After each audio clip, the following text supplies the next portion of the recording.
Welcome to the Tech Egg. Don't get scrambled. Enjoy the video.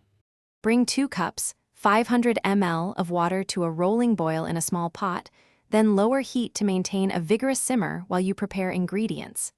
Add the Yippee noodle block and stir to separate strands. Cook 2 to 3 minutes until tender, watching for soft but not mushy texture. If your recipe calls for a less soupy finish, reserve 1 tablespoon of cooking water before draining if you want a slightly saucier bowl, and set it aside for later adjustment. After draining most water, return noodles briefly to low heat and stir in the seasoning sachet, and 1 tablespoon soy sauce for deeper umami and color. Whisk 1 large egg and stream it into the simmering broth to create ribbons, or poach it gently as desired for a soft yolk. Add 1/2 cup sliced scallions, 50 g cooked chicken, and 1 teaspoon sesame oil for fragrance. Adjust salt with a pinch of sugar or a dash of vinegar to balance flavors if needed.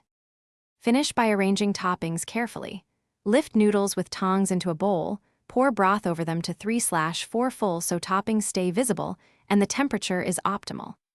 Garnish with crushed toasted nori, 1 teaspoon chili paste, and a sprinkle of toasted sesame seeds, then add a lime wedge or pickled vegetables for brightness.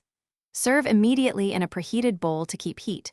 Total cook time about 6 to 8 minutes, and you can scale liquids and toppings proportionally for multiple servings. Thanks for watching. Consider subscribing if I helped unscramble your problems.